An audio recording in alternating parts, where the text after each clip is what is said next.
సరే 100% కాంగ్రెస్ గవర్నమెంట్ గెలుస్తుంది. ఎందుకోసమే గవర్నమెంట్ గెలుస్తాను అనుకుంటున్నారు? ఏదండి? ఎందుకోసమే కాంగ్రెస్ గవర్నమెంట్ గెలుస్తారని మీరు అనుకుంటున్నారు? ఎందుకంటే మనము గతంలో 10 సంవత్సరాలు తీసుకుంటే ఎలాంటి డెవలప్మెంట్ ఏముందో ప్రజలు చెప్పిండ్రు. ఈ దినము ప్రజలే మాట్లాడుతున్నారు. అందువలన ఎందుకంటే ఎక్కడ ఉన్న పనులు అక్కడనే ఆగిపోయి ఉన్నాయి. రోడ్లు అయినా కానీ ఏదైనా కానీ. సో కాంగ్రెస్ గవర్నమెంట్ వచ్చగానే చాలా అద్భుతాలైనాయి. రోడ్లు కానీ రైతులకైనా కానీ ఏవి పెండింగ్ లేకుండా అన్నీ అప్డేట్ అవుతున్నాయి. ఇంకా ఏదన్నా ఇప్పుడు మైనార్టీ స్కూల్స్ అయినా కానీ గవర్నమెంట్ అప్డేట్, గవర్నమెంట్ పిల్లలకైనా కానీ గిట్ట చాలా బెనిఫిట్, వాళ్ళకున్న హాస్టల్ సౌపాదాయం అవి ఏమేమి ఉన్నాయి అన్ని నీడ్స్ అన్ని ఫెసిలిటీస్ అన్ని చాలా బాగున్నాయి. అయితే కేటీఆర్ ఏం చెప్తున్నా అంటే మేము 10 ఏళ్లలో డెవలప్మెంట్ చేసినామంటారు అన్న. దానికి 10 ఏళ్ళ డెవలప్మెంట్ ఏం చేసినాం ఇక వాళ్ళకే చెప్పాలి. మరి ఇక వాళ్ళు చెప్తున్నారు, ప్రజలు చూస్తున్నారు, ప్రజలే అంటున్నారు కదా మరి. దానికి మరి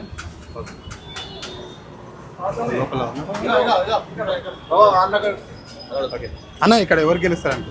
ఇక్కడ గెలిచేది కాంగ్రెస్ గెలుస్తుంది. టీఆర్ఎస్ అని పొరపాటున ఇట్లా అనుకోకు. ఎందుకంటే అసలు సోనియా గాంధీ టీఆర్ఎస్ మన తెలంగాణ ప్రభుత్వం ఇచ్చిందే తల్లిదండ్రులు వాళ్ళ తండ్రి కొడుకులకు సంపాదించుకునికే, వాళ్ళ ఆస్తులు చేసుకునికే, వేరే ఏం లేదు.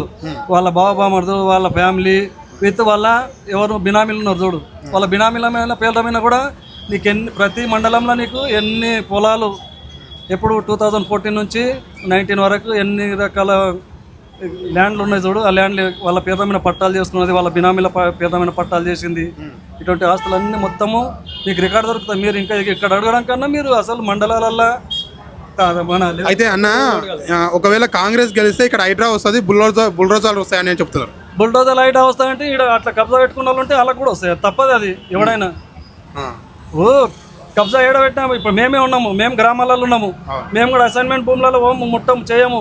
అదే అసైన్మెంట్ భూములు 100 ఎకరాలు పట్టాలైనా నీకు 10 లక్షలకు ఎకరం ఇప్పిస్తాయి. ఇక్కడ ఒక ఎకరం అమ్మిరా నీకు 100 ఎకరాలు ఇప్పిస్తారు వాళ్ళు. హైడ్రా ద్వారా లాభం ఉందా ప్రజలకు?